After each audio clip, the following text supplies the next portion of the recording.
How do professionals get better at what they do? How do they get great? And there are two views about this. One is the traditional pedagogical view.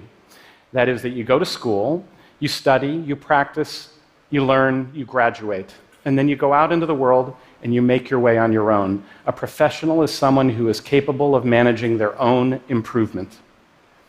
That is the approach that virtually all professionals have learned by. That's how doctors learn, that's how lawyers do, scientists, musicians. And the thing is, it works. Consider, for example, the legendary Juilliard violin instructor, Dorothy DeLay. She trained an amazing roster of violin virtuosos, Midori, Sarah Chang, Itzhak Perlman. Each of them came to her as young talents, and they worked with her over years. What she worked on most, she said, was inculcating in them habits of thinking and of learning so that they could make their way in the world without her when they were done. Now, the contrasting view comes out of sports. And they say, you are never done. Everybody needs a coach. Everyone, the greatest in the world, needs a coach. So I tried to think about this as a surgeon. Pay someone to come into my operating room, observe me, and critique me. It seems absurd. Expertise means not needing to be coached. So then which view is right? I learned that coaching came into sports as a very American idea. In 1875, Harvard and Yale played one of the very first American rules football games. Yale hired a head coach. Harvard did not. The results? Over the next 3 decades, Harvard won just 4 times. Harvard hired a coach. And it became the way that sports works. But is it necessary then? Does it transfer into other fields? I decided to ask, of all people, Itzhak Perlman. He had trained the Dorothy DeLay way and became arguably the greatest violinist of his generation. One of the beautiful things about getting to write for The New Yorker is I call people up and they return my phone calls. And Perlman returned my phone call. So we ended up having an almost 2-hour conversation about how he got to where he got in his career.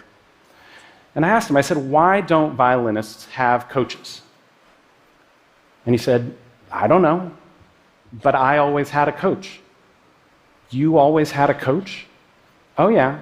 My wife, Toby, they had graduated together from Juilliard, and she had given up her job as a concert violinist to be his coach, sitting in the audience, observing him and giving him feedback. Itzhak, in that middle section, you sounded a little bit mechanical. What can you do differently next time? It was crucial to everything he became, he said. Turns out there are numerous problems in making it on your own. You don't recognize the issues that are standing in your way, or if you do, you don't necessarily know how to fix them. And the result is that somewhere along the way, you stop improving. And I thought about that, and I realized that was exactly what had happened to me as a surgeon.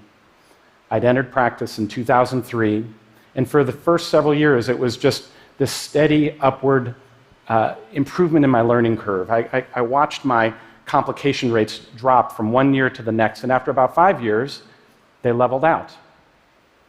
And a few more years after that, I realized I wasn't getting any better anymore.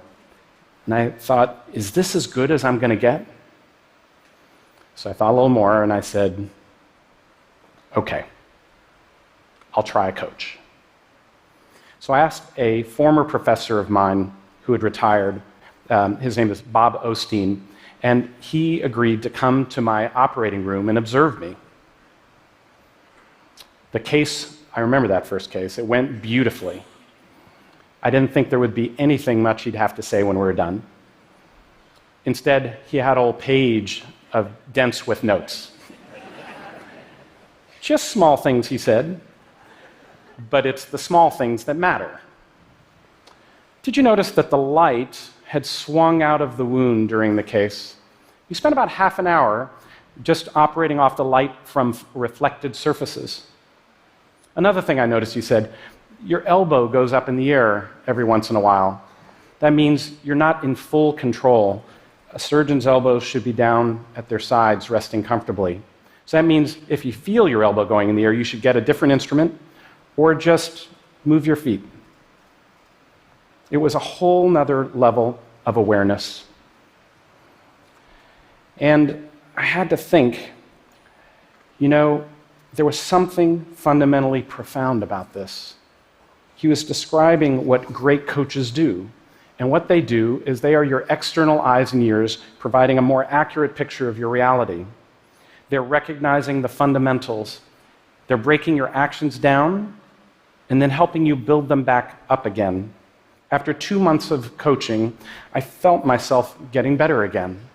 And after a year, I saw my complications drop down even further. It was painful. I didn't like being observed.